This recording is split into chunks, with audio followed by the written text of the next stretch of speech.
welcome to Writing Rule with Allie. I'm Allie, and this is episode number 17, Hypothermia. What body temperature is considered hypothermic? Will your character realize they have hypothermia? What should your character do if they don't have a place to go to warm up? What other than death can go wrong? Find out on this episode. You can get this show's notes and helpful links to learn more on my website, AllieHart.com. That's ALLEYHART.com. Now, on to the show. When the human body is exposed to bitterly cold temperatures for too long, it can lead to a rapid drop in body temperature. In fact, it doesn't even have to be the traditional bitter cold winter night that we all think of, but any situation where the body temperature drops faster than the body can reheat. Some ways this can happen are being wet, sweaty, rained on, or trapped in cold water. These things cause hypothermia. Hypothermia is defined by the Mayo Clinic as when the body loses heat faster than it can produce it, causing the body temperature to fall to dangerously low levels. This is when the body temperature drops below 95 degrees Fahrenheit or 35 degrees Celsius.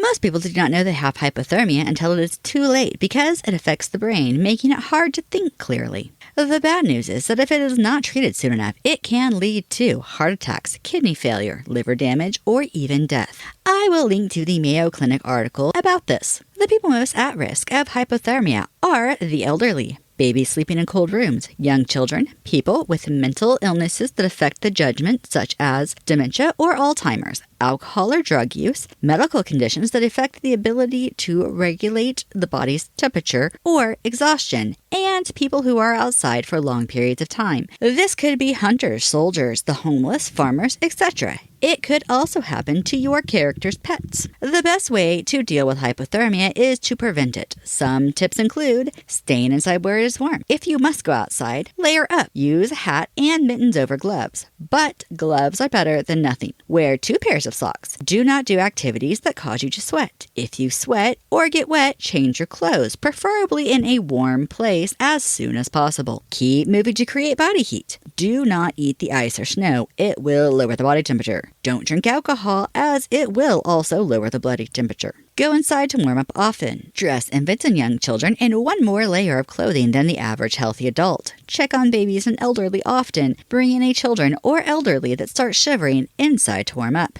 As we all know, even the best intentions to prevent things sometimes fail, so your characters must watch out for the signs of hypothermia. These are shivering, slow or unclear speech, feeling exhausted or very fatigued, confusion, unclear or fuzzy thinking, fumbling of hands, decreased movement, lack of coordination, weak pulse, shallow breathing, memory loss, drowsiness, loss of consciousness. And in babies, some different signs to look for are bright red, cold skin, very low energy. Remember, each child is different and your characters must base this on the individual child's energy levels. Now let's talk about what to do if your character has hypothermia. The person should be moved into a warm, dry place as soon as possible. Any wet clothes needs to be removed because it will continue to suck the warmth from the body. Remember that if your character was in the snow, they might have unmelted snow on their clothing. That once they get into a warm place, the snow will melt. Keep that in mind. If possible, give them warm clothes. Even room temperature is warmer than they are outside. Cover them with blankets or towels to help retain the natural body heat and warm up faster.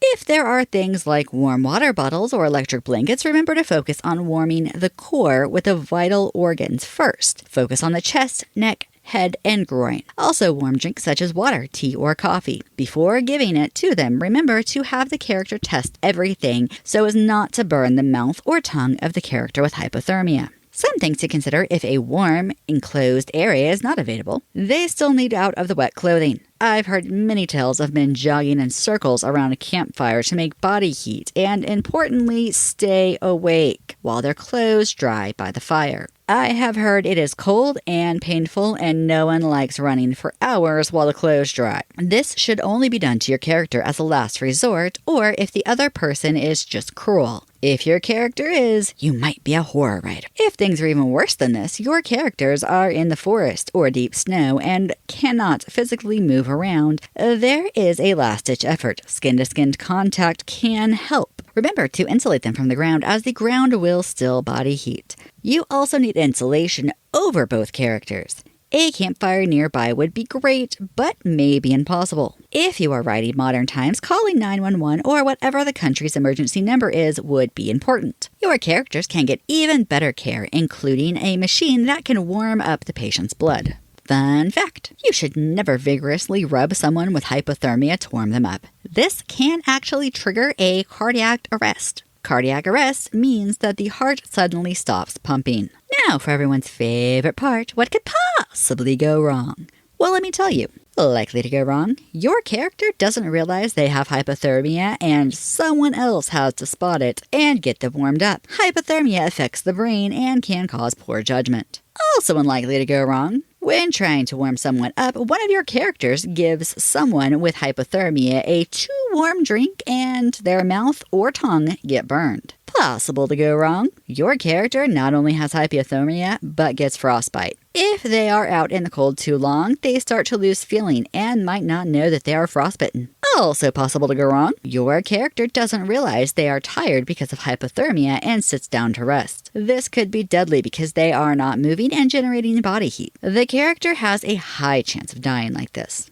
Unlikely to go wrong, your character gets lost because they cannot remember their way back when hypothermic. It could even happen in a place they should know their way around. Also unlikely to go wrong, if your character was drinking alcohol, the stumbling, slurring of speech, and sleepiness might not look like hypothermia, but more like drunkenness. If no one sees the signs, this could be deadly. Improbable, but technically still in the realm of possibilities. Your character's alone and falls into the river getting wet. Then they spend an entire night running around the campfire to stay warm and let their clothes dry. It has been done, but not often. Improbable, but technically still in the realm of possibilities. Your character comes across a parent who froze to death shielding their child from the cold. However, the child is alive. This has happened in history, but not often does someone get to them before they both freeze. A sad but true fact. Thanks for listening. Subscribe and follow for more episodes. A new episode comes out every Monday. Until then, happy wordsmithing.